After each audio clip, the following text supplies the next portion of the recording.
By Lamino. Okay, so this is the first one. Okay. Just let me know.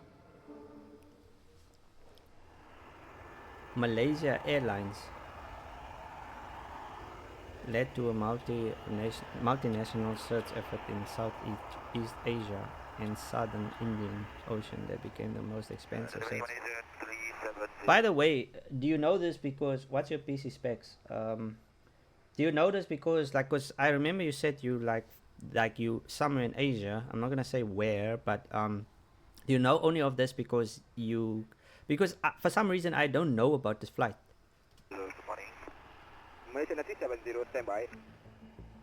At Kuala Lumpur International Airport, a Boeing 777 is preparing for departure. Well, I don't know every single thing. I just know I have is it 10 cores. My graphics card is RTX. Is it like 40? Is that a 4060 or something? What else?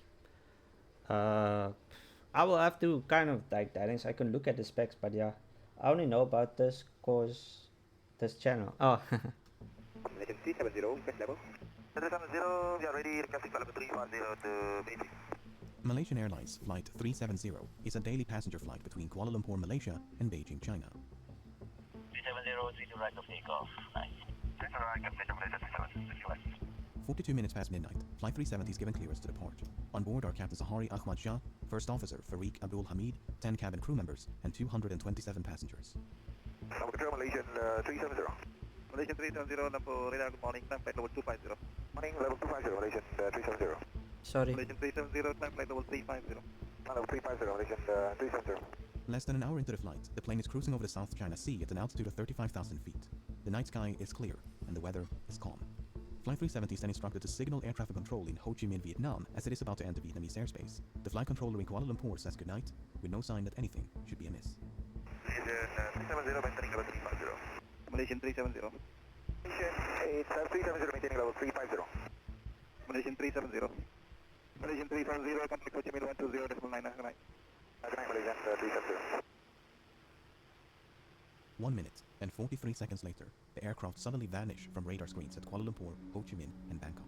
This form of positional tracking depends on a signal being emitted by one of two transponders aboard the plane, and so its disappearance would suggest both transponders ceased to function, or the system was manually deactivated by someone on board. All subsequent attempts to contact and ascertain the whereabouts of Flight 370 are unsuccessful. The aircraft has seemingly vanished without a trace. After missing its scheduled time of arrival in Beijing some 4 hours later, Flight 370 is officially declared missing.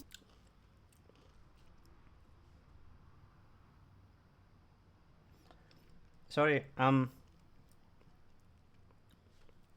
just wanted to say normally when a flight goes missing, you obviously want to track the black box, the black boxes that are on or black box that are on the plane. That obviously, if you can't find the plane, then you can't really find out what happened. And in the wake of that announcement, the most expensive search effort in aviation history is about to commence.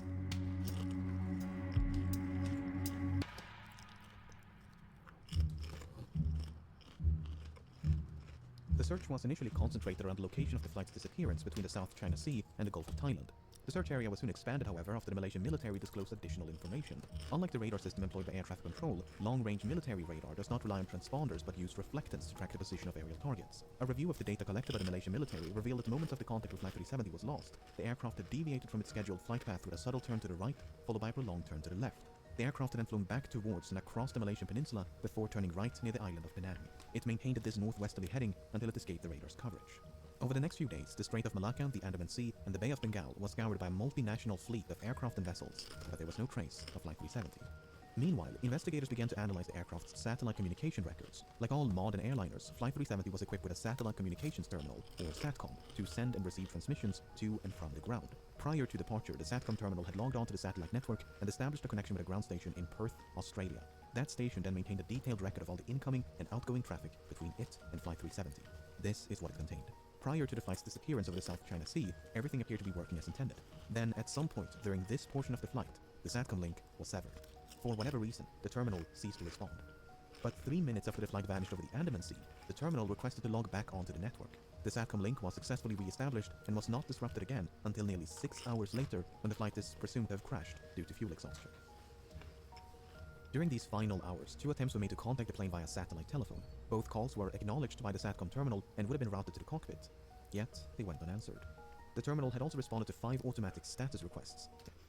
Like, you know what this videos like do to me? Like, it kind of creates this like ominous like vibe, you know?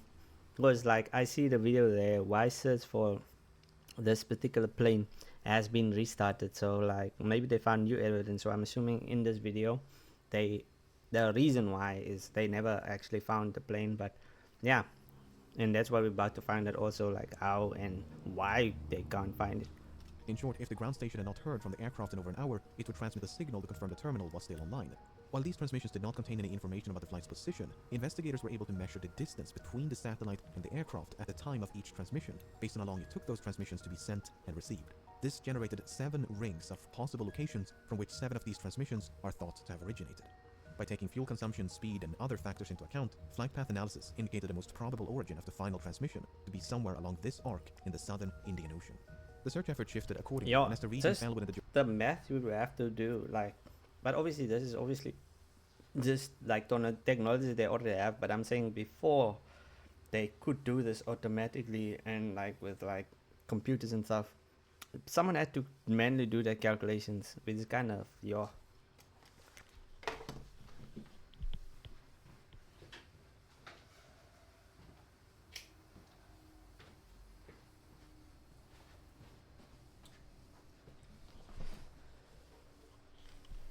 as I had to quickly, oh sorry, my bad, I had to quickly switch on the light, man. jurisdiction of Australia, the Australian government took charge of the operation. Over the next few weeks, the search area was progressively refined to account for oceanic drift as well as improved estimations of the flight path. But this part of the southern Indian Ocean is so remote it took 6 days just to get there. A new fleet of aircraft and vessels gradually covered more than 4.5 million square kilometers of ocean, but Flight 370 was nowhere to be found. You see, with like at least a boat, I think it's a bit easier to track that compared to a plane that like moves way faster. Like, so if your tracking system is out, it could be like you know the difference between a boat and a plane, like, you know what I'm saying. So it's probably easier to find a missing boat compared to a missing plane. I mean, that's if things are go wrong like in this thing. If the impact with the ocean had been sufficiently forceful, it was possible the resulting sound had been recorded by underwater listening devices known as hydrophones. This possibility was investigated, and 4 hydroacoustic monitoring stations had recorded something. Oh, there was a crash. While the timing and direction of the sound were reasonably consistent with the final satellite transmission, the estimated origin was not. The sound was in all likelihood caused by nothing more than geological activity. Flight 370 was also equipped with 2 underwater locator beacons which had a battery life of some 40 days, and as the deadline approached in early April, signals with a pulse and frequency somewhat similar to the signal emitted by the beacons were detected at depths of up to 3,000 meters. An autonomous submersible then spent weeks scanning the seafloor where the signals had been detected, but no wreckage was ever found. And nothing would be found until more than 16 months later. Dude, this is what I'm saying. The ominous music and the guy who's talking sounds like an AI, dude. Like, so that just makes it more ominous, like, and sad, dude. Because imagine, like, you left, but no one knows, like, you know, where those people are. Like, or, like, you know what I'm saying? Like, we'll have to find out, but I'm just saying, like, it's kind of sad, dude. Yo, why did you recommend me this video? It's giving the Boeing 747. I get a weird vibe, lol. So do you think they were oh, you're saying what's your RAM DDR4? I will have to a very fast PC, lol. Yeah, like it is, but yeah. When the discovery was made on the opposite side of the Indian Ocean. On the 29th of July 2015, a group of people were cleaning up a beach in Reunion, a small island to the east of Madagascar, when they stumbled upon this 2-meter-long metallic object covered in barnacles. Aviation experts quickly identified the object as a section of an aircraft wing known as a flaperon. Upon closer inspection, internal markings including dates and serial numbers conclusively ascertained that flaperon belonged to Flight 370. Yo. Even though Reunion Island is some 4,000 kilometers west of the search area, and more than a year had gone by since the flight disappeared, the location was... But the thing is, it could have broken off and made its way to shore. Like, you know what I'm saying? It's a lot of possibilities. Like, you know what I'm saying? Or it floated up to the top. Yeah, it's a lot of possibilities. Consistent with simulations of debris dispersal patterns, there was now tangible evidence that Flight 370 had crashed somewhere in the Indian Ocean. The discovery of the flaperon prompted numerous searches along beaches and shorelines of southeastern Africa, and at least 31 additional items of interest have since been recovered and examined. Some of these items include a section of the outboard flap from the right wing, a piece of cowling from one of the two engines, a partial door from the nose landing gear, a section of the vertical stabilizer, and a mangled casing from one of the embedded headrest monitors. Wait for what? A section of the vertical stabilizer. Whoa, Mozambique. Wow. And a mangled casing from one of the embedded headrest monitors. 18 of these items were identified as either likely, highly likely, or almost certain to have originated from Flight 370, whereas only 3 could be confirmed. The remaining 11 could not be identified. There were no traces of an explosion found on any of the debris tested, nor was there any evidence of a fire, except for 3 small burn marks on one of the unidentifiable items. The search for debris was further aided by Earth observation satellites. Analyses of satellite imagery from March of 2014 uncovered a number of images which appear to feature man-made objects floating on or just below the surface in the southern Indian Ocean. However, the images were not nearly sharp enough to resolve any identifiable markings, Yeah, and you multiple can't really searches make out what notwithstanding, that's this debris happening was here. never recovered. A satellite image taken mere hours after the final transmission also captured what appeared to be a contrail, some...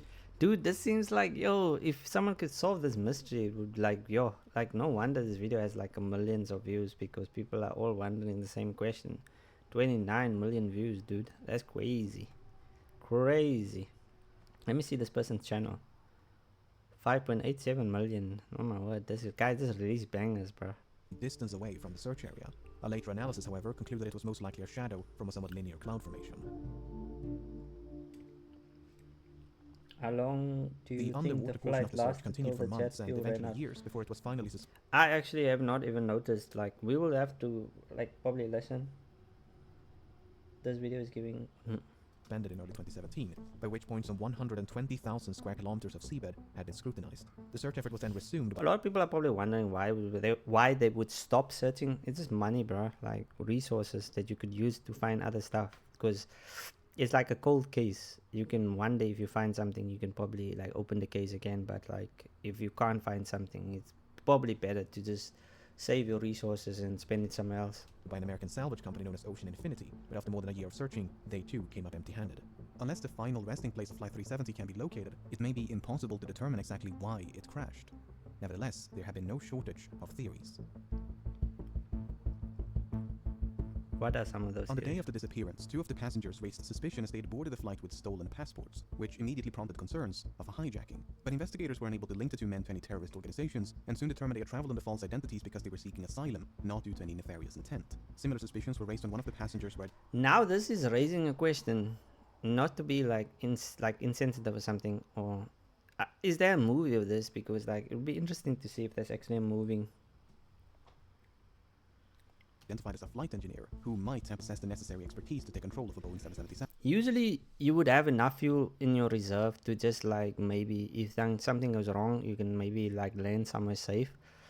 So if they did ran out of fuel, I'm pretty sure they could also have maybe decided to land somewhere in the ocean that I don't know actually can even land a plane in the ocean without people dying. I don't know, because obviously like it's like something coming down it, and like you know you don't really exactly have control of it. So I should actually research that, like can you actually do that? Yeah, you probably can't. That's why you should just keep it in the air. Can't look for locations to land it, I guess. I'm talking about like land, that's obviously an option, but if you're just in the ocean, nothing, and yeah, it's either GG, like you know, not to be insensitive again, but it's literally is nothing you can do. 7. Apart from the 239 persons on board, Flight 370 carried nearly 11 metric Yeah, tons that of also, yeah, the doors will be closed because it you well, how long do you, I was right. cargo, Among the items listed on the flight manifest was a shipment of lithium-ion batteries, which led some to suspect a fire might have broken out mid-flight. For instance, the crash of UPS Airlines Flight 6 in What I've September also noticed with like flights specifically, like people wouldn't notice most of the time of if there is a mechanical issue. It passed all the tests in terms of like testing and like seeing there's nothing wrong with the plane. But mechanical stuff can, like, you know, human error, like, oh, something just goes wrong. A bird flies into an engine. Not that it like ever does something. I'm just saying something happens. This reminds me of what's that movie called? Final Destination, bro. Everyone on that plane, just it was just that time, bro. Like there's nothing that could have been done. That's basically what I'm saying. Yeah. of 2010 was the result of a fire that was ignited by a pallet of lithium-ion batteries. Another potential source of ignition would be an electrical malfunction. The crash of Swiss Air Flight 111 in September of 1998 is thought to have been caused by a fire within the electrical wiring above the cockpit. The fire damaged and disabled multiple avionic systems, including the transponders and satellites. Yo, dude, like, sorry to pause so much, but like, just imagine like you on a flight and one of those flights or the flight you're on, this happens, bruh. Such like unlikely stuff, bruh. I guess this is the reason why statistics is a thing, because you probably want to detect these things early and always prevent In it. the But case of Flight 370, sometimes, the like I sudden loss said, of it's your communication time. and subsequent deviation from a scheduled flight path might have been a direct response to a fire. The two pilots may have turned back towards Malaysia to attempt an emergency landing at the nearest suitable airport. As I But- was saying, like I also thought like something went wrong. They looked at the fuel to see, not that I'm saying like, I was thinking to myself if they had the reserved fuel, because obviously you would have to have, if you can't make it to a certain place, then you can at least go to the nearest landing place. But yeah, it still doesn't explain why they landed and then No such attempt was ever made. Instead, Oh, Flight they 370 didn't kept land. going and remained aloft for another 6 hours. Some have theorized the crew might have been incapacitated by a sudden or gradual loss of cabin pressure. For instance, when Helios Airways Flight 522 failed to pressurize in August of 2005, the pilots quickly fell unconscious. Yet the aircraft continued to fly on autopilot for more than 2 hours until it ran out oh, hectic. of fuel. Airline pilots are of course trained for such an event. In the event of cabin depressurization, an automatic system is designed to deploy oxygen masks to give the pilots enough time to perform an emergency descent to a more breathable altitude. The data recorded by the Malaysian military radar does indeed contain altitude information, but it is highly inconsistent. In fact, the Boeing 777 is incapable of performing the extreme altitude fluctuations recorded. At one point, the aircraft exceeded its maximum operating altitude by more than 15,000 feet before making a 50,000 feet nosedive in less than a minute. Attempts to recreate these maneuvers on a flight simulator were unsuccessful, and thus the data was deemed inaccurate and unreliable. If Flight 370 did lose cabin pressure at 35,000 feet, and the pilots were incapacitated before descending to more oxygenated altitude, it might explain why the aircraft remained aloft for as long as it did. What is a bit more difficult to explain, however, are these alterations in heading. Flight simulations have established the aircraft must have been under manual control during the initial left turn, as the bank angle or inclination of that turn was beyond the limits of the autopilot. Subsequent turns, however, could have been either manual or automatic. But for the autopilot to have made these course corrections, someone with the requisite knowledge Another reason why AI could never, like, you know what I'm saying? So you need a human to do that turns. must have programmed it to do so. The only other alternative is that the aircraft was in fact under manual control.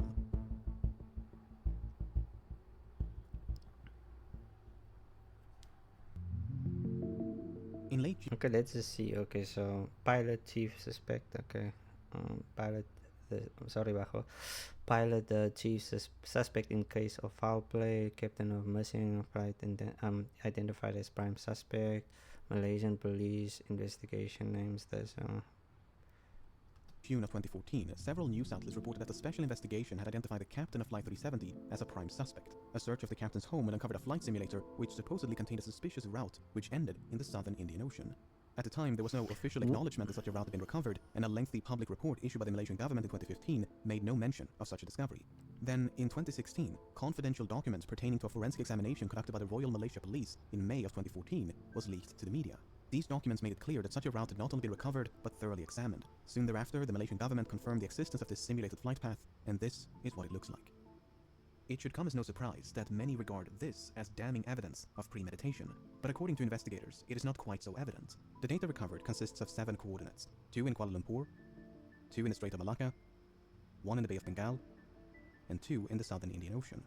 The data was reconstructed from a file that had been automatically generated and saved by the simulation software a month before the incident. However, it's not clear whether the coordinates originate from the same flight session. In other words, it might not be correct to simply trace a continuous line between these 7 coordinates, as they could be from separate sessions. The forensic examination by the Royal Malaysia Police simply concluded no activity captured conclusively indicates any kind of premeditated act pertaining to the incident of MH370. Even so, the similarities between the simulated route and the presumed route of Flight 370 directly influenced the search operation. Australian investigators considered the possibility of someone deliberately extending the range of the flight by gliding the aircraft after fuel exhaustion. If so, the plane could have traveled an additional 200 kilometers. Alternatively, the range could have been reduced by controlled ditching prior to fuel exhaustion. While ultimately deemed unlikely, these two scenarios did affect the search effort. If the captain steered Flight 370 off course with intention of crashing in a remote part of the southern Indian Ocean, his motive is an even greater mystery. Zahari Ahmad Shah was 53 and married with 3 children. He had more than 18,000 hours of flight experience and a spotless track record. Investigators found no evidence of financial issues, and his monthly expenses before the disappearance indicated nothing unusual. He had no history. It's always interesting when they like to see like motive. They always look at like your history and like love life, and like, you know, your life generally was a mess, and what could potentially be the reason why you would commit suicide. I hope it's not the case. Because I mean, if they're still looking for it, I don't know if they have the answer why this happened. I hope they will find out at least what happened. But if they did really know what happened, they wouldn't have still been searching for it. Maybe they just want to find it, and they can finally like, you know, close this chapter, I guess. I don't know. We have to see, but I just have a feeling they probably don't know yet. Displayed any recent changes in lifestyle or behavior. He was raised on the island of Penang, which has led some to speculate the flight's second turn to the southwest of Penang was the captain getting a final view of his hometown. Some believe a hijacking could have been politically motivated, as Zahari was an avid supporter of a democratic opposition leader who was sentenced to 5 years in prison mere hours before Flight 370 took off. Others point to unconfirmed reports of marital issues, but this is contradicted by the official investigation and disputed by family members. The only real inconsistency noted by the final report is that the captain failed to repeat the assigned radio frequency during the last verbal communication. Malaysian 370, contact Ho Chi Minh 120.9. It would have been standard procedure to repeat the assigned frequency, as the captain had correctly done a few minutes prior. 370, contact Lampung Radar 13269. Alright, 136 Malaysian 370. Whether this omission is indicative of anything but a mistake is anyone's best guess. By all accounts, Captain Zahari was an affable and well-respected pilot who was passionate about aviation, as evident by the photos and videos he shared on social media. Hi everyone, this is a YouTube video that I made as a community. Nah, bruh, he's a YouTuber, so of course this wasn't for content. Yeah, so like, it was just a small joke, but like nah, like for me, from what I could tell, like I don't think he had any reason. And it seems like this guy just summarized every like thing, and like they probably still don't know why this happened. It's kind of sad still though. Video from Zahari's YouTube channel. You know, it's actually weird watching someone that's actually passed on. Like, you know, it kind of feels like they're still alive. The co-pilot was found to be even less conspicuous. Farik Abdul Hamid was only 27 and due to marry a fellow pilot. He had nearly 3,000 hours of flight experience, although only 39 hours in this type of aircraft. Much like Zahari, Farik had no financial, mental or interpersonal issues of note, nor was there any evidence of conflict between the two of them. Some questioned the plausibility of a pilot-instigated hijacking due to the apparent lack of interference by the other pilot. Well, when Ethiopian Airlines Flight 702 was hijacked by the co-pilot in February of 2014, it did so by merely waiting for the captain to take a bathroom break before locking the cockpit door behind him. The co-pilot was then free to divert the Italy-bound flight to Switzerland to seek asylum. The only noteworthy piece of evidence in regards to the co-pilot of Flight 370 is his phone. You see, when the confidential documents were leaked, they also confirmed another long-circulated rumor, namely that the cell phone tower had briefly established a connection with an iPhone 5S belonging to the co-pilot as Flight 370 approached the island of Penang. According to investigators, it was not a phone call as has been widely reported by the media, but merely an automatic location signal. Why this information was omitted from public reports, we may never know. Yeah, it's done. Any recommendations? Oh, not done. I thought So what is one to make of all of this? On the one hand, the simulated flight path seems suspicious. On the other, it is difficult to cast kind of those type of videos, yeah. It is equally difficult to deny a hijacking is consistent with the available evidence. Then again, we're missing some quite major and literal pieces of evidence. The final report issued by the Malaysian government in 2018 could not attribute the loss of communication nor diversion of Flight 370 to a malfunction. Instead, it is believed that someone manually manipulated the aircraft and its systems. For instance, investigators believe SATCOM was manually disabled by a sudden and prolonged interruption of power. Then, once power was restored, the terminal simply rebooted. Likewise, the alterations in heading are believed to be the result of manual inputs. With that being said, the uncertainty of these findings are repeatedly emphasized due to the limited evidence available, and the report does never explicitly state the flight was hijacked. In fact, no real conclusion is reached. Both the Malaysian and Australian government agree that Flight 370 crashed in the southern Indian Ocean, but that the cause is indeterminable without the wreckage, the location of which has managed to elude some of the foremost aviation experts in the world, as well as an impressive arsenal of cutting-edge technology for more than half a decade. Authors, aviation experts, and independent investigators have all chimed in to offer their own thoughts and theories as to the nature of the crash and the location of the wreckage. Some believe there was no crash, but that the aircraft was shot down by an American naval base in the middle of the Indian Ocean. The satellite transmissions were then supposedly forged as part of a massive cover-up. Others believe the aircraft turned right towards India and traveled as far north as... That could be true though, because like some point like they couldn't locate it, so like it went offline, like not offline, but like the system that was tracking it was kind of like off, and then when it like worked, so it could have been hacked. I don't know, but can you actually act on fake information? I don't know, but it just seems weird that like no one has ever found something. And but what happened to those people if they did do this? So that's the thing, like people don't just disappear from Earth. You don't have like a full plane of people wanting to disappear, and you know what I'm saying. So it would be weird. Yeah, it's just like most likely not the case. Kazakhstan, completely undetected. Debris was then supposedly planted along shorelines of southeastern Africa as part of a massive cover-up. Another theory suggests the aircraft was remotely hijacked and controlled by someone on the ground. While Boeing and other companies have experimented with technology that would allow for an aircraft to be remotely controlled, no commercial airliner is known to be outfitted with such a system. Yeah, imagine. On the less conspiratorial side, the assumption that Flight 370 flew in a straight line and at a constant speed after turning left towards the southern Indian Ocean might simply be incorrect. In early 2018, a French team of independent investigators proposed an alternate flight path, whereby an attempted landing on Christmas Island led to a crash site much further north than the region identified by the official investigation. While a surface search of this area was conducted about a week after the disappearance, the underwater phase never reached this far north. As of the making of this video, the search operation has been suspended, but there have been talks of potentially resuming the search. For now, it seems, the vanishing of Flight 370 will remain a mystery. Let's see the new clues. 12 years after Malaysia Airlines Flight 370 disappeared over the southern Indian Ocean, the search is back on. New analysis has narrowed the likely crash zone, raising the possibility that this could be the last attempt to uncover what happened. Yeah, like, I mean, you would expect with the technology we have at our disposal, you would at least, like I said, like, it's probably like easier to track a missing boat or crashed, like boat that crashed, or like it's like in the ocean somewhere.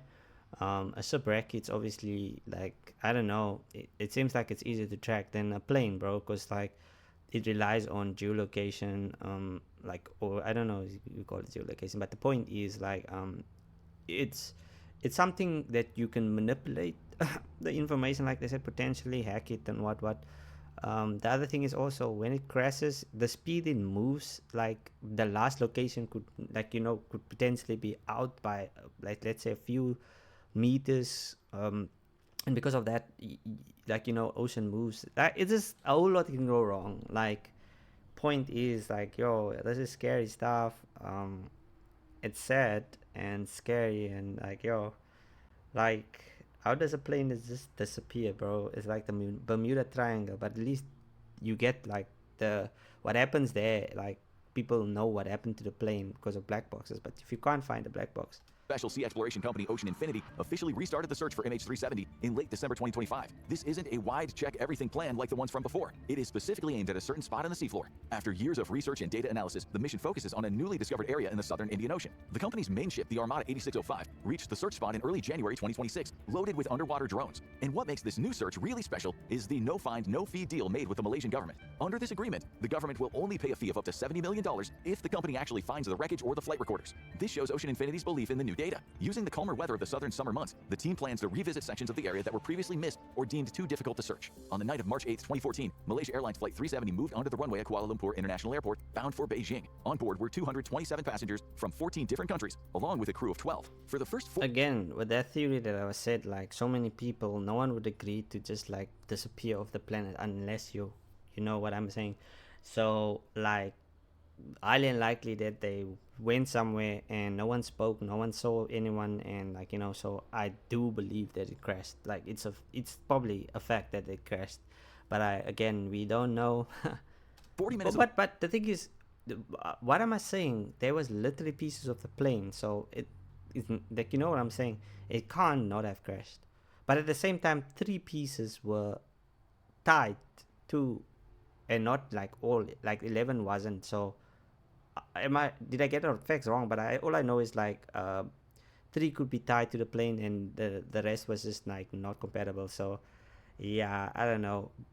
Which points to a crash, but we'll see. I don't know. What do you Everything guys was think? completely normal. The airplane climbed to its normal flying height of 35,000 feet. Communications with air traffic control were normal. At 1:19 a.m., as the plane was about to leave Malaysian airspace and enter Vietnamese control, the last words from the cockpit were uttered: "Good night, Malaysia 370."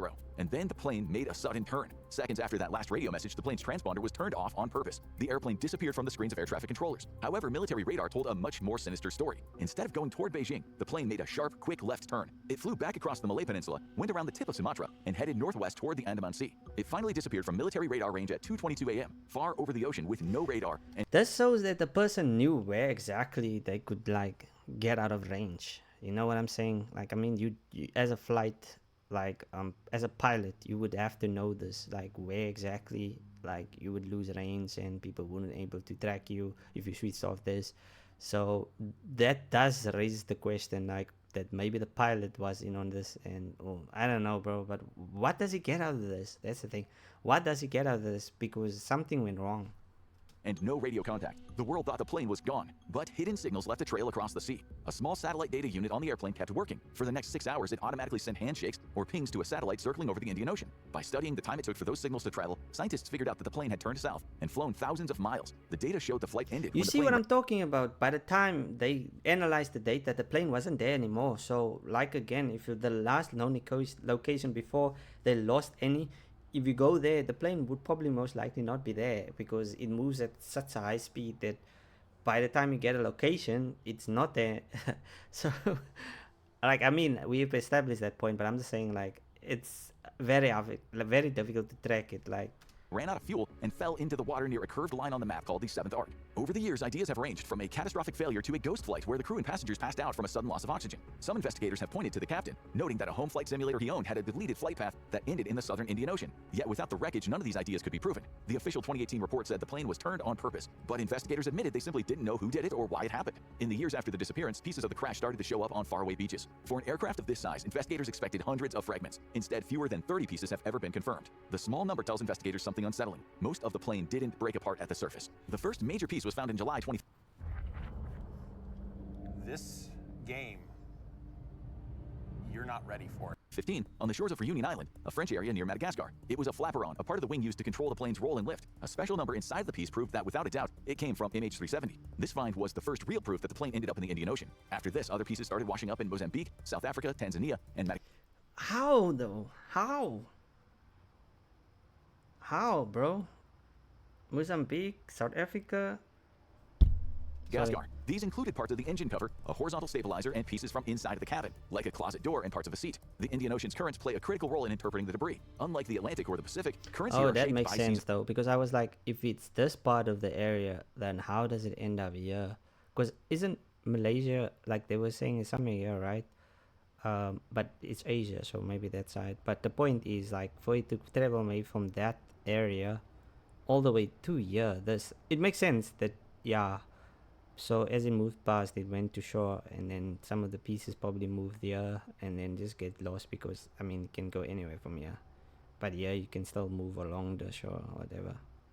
I don't know, bro. I don't know much about like Seasonal winds how it that works. change direction throughout the year. In the southern Indian Ocean, cold subantarctic waters move eastward, while warmer surface currents gradually curve north toward Africa. This means that debris doesn't travel in straight lines. A fragment can spend months trapped in slow-moving tides before suddenly entering faster currents that carry it thousands of miles. Even small differences in where the plane entered the water could drastically change where the debris eventually washed ashore. By modeling these shifted currents backward, researchers can narrow down where the wreckage most likely lies, reinforcing the focus on a specific stretch of the 7th arc. And these pieces are more than just junk metal. Scientists studied the types of barnacles growing on the flaperon, and they were able to tell the temperature of the water the pieces had floated through. Yo, that's actually smart, dude. Like, people are so clever, bro. Like, who would have thought, like, okay, but if the thing spent some time there, it had ocean life growing on it, like, or something, and then you can track that because it only grows in a certain region.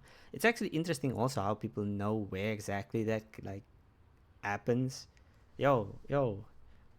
This natural diary showed that the pieces had spent a long time in the colder, deep waters of the southern Indian Ocean before drifting to the warmer currents that carried them to Africa. The condition of the pieces also gives hints. The lack of fire damage or chemical marks suggests there was no explosion in the air. Also, the way the flaperon was torn from the wing suggests it was not in the open position used for landing, which could mean the plane hit the water in a fast dive instead of a smooth landing. Every piece found confirms that the crash site is somewhere along the 7th arc, giving the base for the current search. But everything we've just covered leads to a bigger problem. For years, investigators searched and they found nothing. Between 2014 and 2018, more than $150 million was spent on the search for MH370, making it the most expensive ever. Despite all this work, nothing was found. This failure wasn't because of little effort, but because of the huge size and the tough conditions of the search area. Huge underwater mountains meant the search was extremely difficult. The southern Indian Ocean is one of the most far away and harsh places on the earth. You know what they say about, like, when you want to search for something or you want to find something, you don't find it, but when you don't, then it turns up.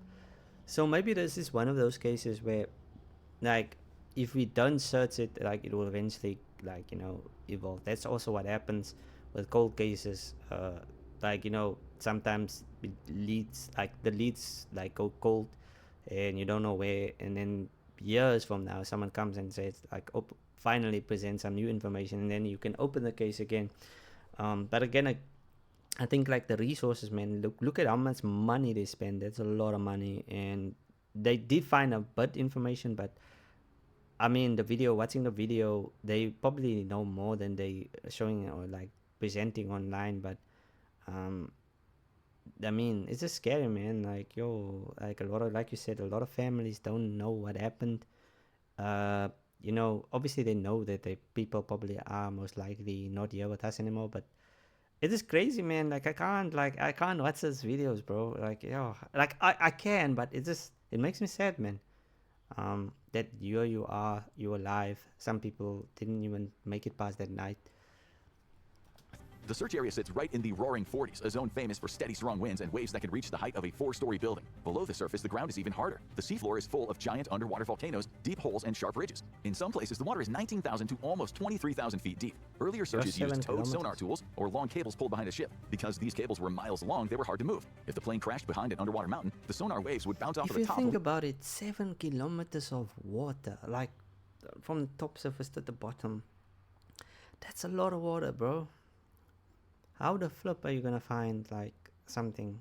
Obviously you can use, like, there is technology to find it, but it's, again, money. Like, and you don't even know what you're gonna find. Look at them, like, they're desperate to find something because they're gonna get something back. Obviously a lot of families rely on that information. They want peace. People want peace. I mean, wreckage is like kind of like history. Well, it can teach you something, like, you know what I'm saying? If you know what happened, you can prevent it. But if you don't know what happened, you can't really prevent or look out for, like, you know, if they maybe perhaps know who did it, they could, like, look at people, identify before they even aboard a plane that, like, these people are particularly acting weird on the day, and someone stop the plane, even if they don't know, you know. So, like, yeah, it's just, there's a lot you can learn, I guess. And I think it's also the case of what do you call it, is the hankering or itch to solve the case, because I mean, no one so far could, like, get anywhere close to solving it. So whoever can solve it will make money, because they can probably sell it and make a documentary and all those things, movies, you know. Not that it's all about money, but I'm just saying, like, that's what most people probably think. If I can find this, get this information, I'm rich, you know. Leaving the area behind it hidden. It is possible the search ships passed within miles or even directly over the wreckage without ever seeing it. Another major limitation of earlier searches was the assumption about the aircraft's last moments. Many search models were built on the idea that MH370 continued on autopilot until fuel exhaustion, flying in a relatively straight line. This produced a broad search corridor, but it left little room for small deliberate changes near the end of the flight. Even a brief manual input, a shallow turn, a controlled descent, or an attempt to avoid severe weather could have shifted the crash site by tens of miles. In terrain as complex as the southern Indian Ocean seabed, that matters. The difference of just a few miles could place the wreckage behind a ridge, inside of a trench, or in a sonar blind spot that earlier equipment simply couldn't see. That's what I was saying, bro. Like, your triangulation of where that thing is needs to be so accurate, like, or not accurate, but in the range. Otherwise you'd be wasting your resources, because just think of it, if you go slightly to the right and you have your triangle or whatever they use to pinpoint what in which location it should be, or I'm assuming it supposedly should or would be, yeah, like I said, if it's out of that range, you're wasting your money and you won't find anything.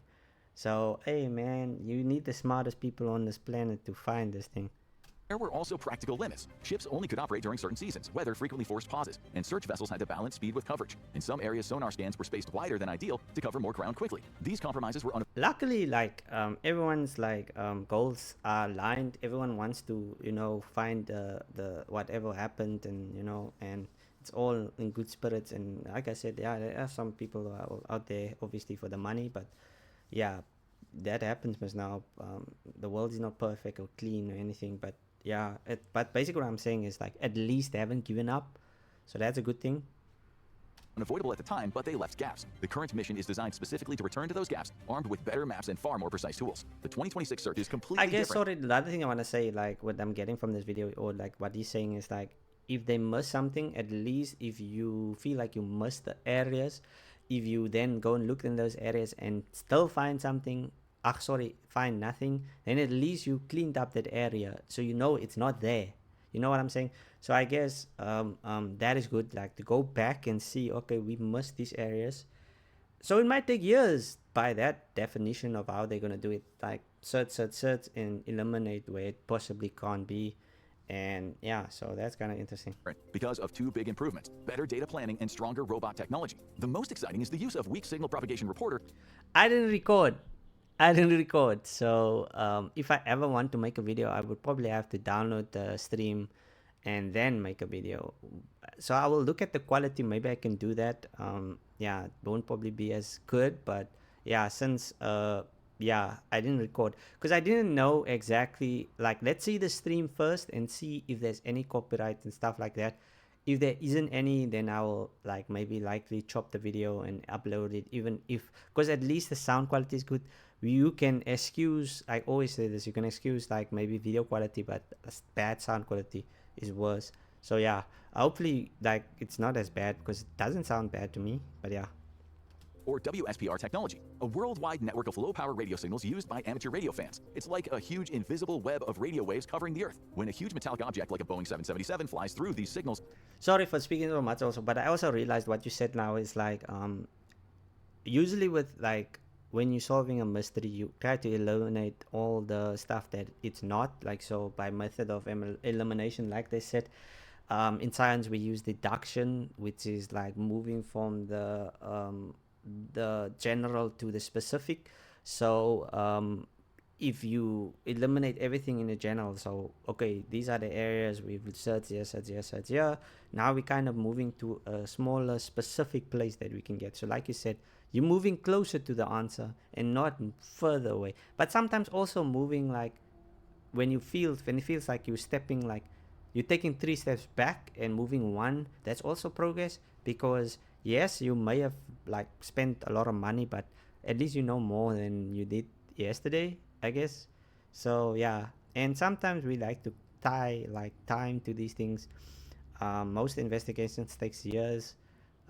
Yeah, so sometimes it doesn't even get solved in your lifetime. So yeah, but it's just, yeah, it's cool. Thanks for recommending the video. Like, yo, I would have never discovered small but this. noticeable shakes, or a tripwire effect. By studying old WSPR data from the night of the disappearance, researchers have found hundreds of those shakes. By connecting those points, they've drawn a clearer flight path for MH370. This suggests the plane was not just drifting, but it was being flown in a way that avoided being seen, eventually leading to an area south of earlier search zones. What I was saying, bro, the pilots knew where they couldn't be tracked. Because think of it as a backup plan.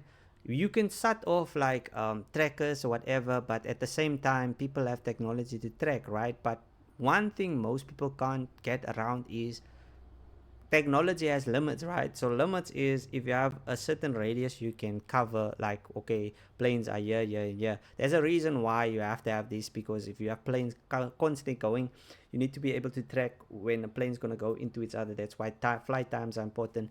We all know what happened when in America, when they fired people that are capable of planning this months ahead, days ahead, like, yeah, so that's kind of why you fly at a certain time and all this thing. But the point is, these people are also smart. The pilots, they know where exactly they can't be traced.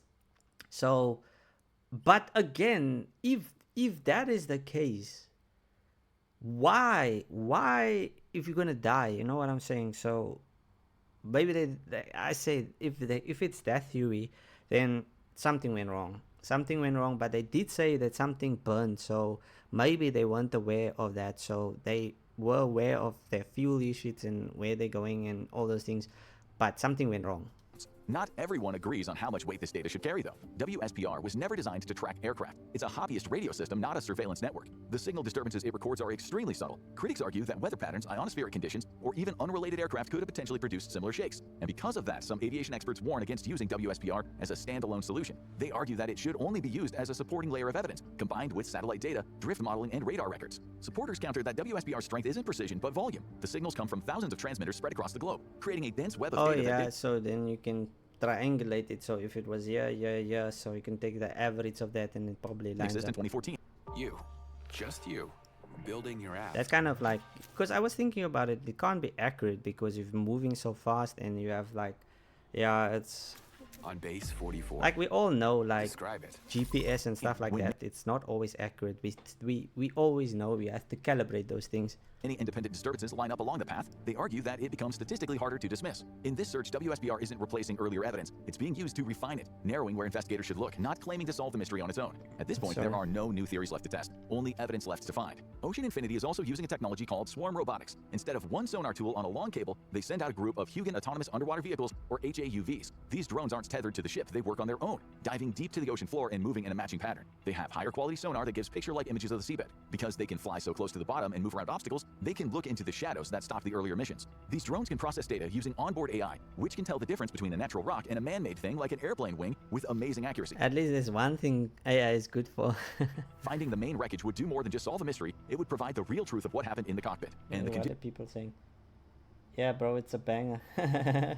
condition of the plane will be the first big clue. If the main body is mostly intact, it suggests a The only problem is it's gonna be a long video. So yeah, like I mean, I've been watching this probably like for how long now? Like I think it's 25 minutes. Add like maybe 10 minutes from me talking, and then this like further 30 minutes. But I'm also talking for a long period, so it's probably gonna be a 50-minute video, which I think could be like really useful if the quality of the video is not as bad. You know what I'm saying? So I could potentially do it. controlled landing, where someone tried to set the plane on the water. If the plane is broken into thousands of pieces scattered across many miles, it confirms a fast, straight-down dive. The most important things to recover are the two flight recorders. Even after 12 years, the memory inside is probably still in good condition. The flight data recorder would reveal the aircraft. Yeah, that's what I'm saying. If they could recover the black box, it's properly sealed. So that's why, like, that's a kind of good technology. Sorry, that like people have designed like a failsafe for like, you know, those last few minutes, which sucks.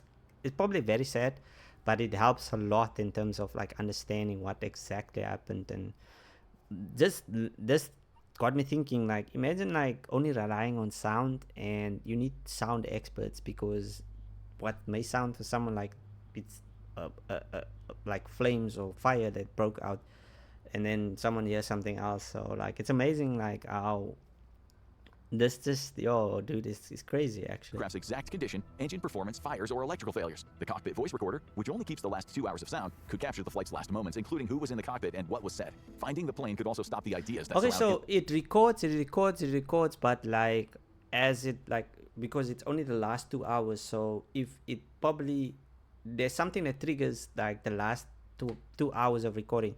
So like if there's a crash, then it knows okay, delete all the other stuff that I waste, like, you know. So because a crash only happens in 2 hours, and like not happens in 2 hours, but you get what I'm saying, like it won't span over like 50 minutes or whatever. So that's kind of cool to know that, because it's also like when you record like video, after a day you might just like delete the video. You only keep like maybe like certain hours of the day, because I mean like video is space, and space, like, you know, in this case it must now sound, so it's obviously not probably like that large, like the files.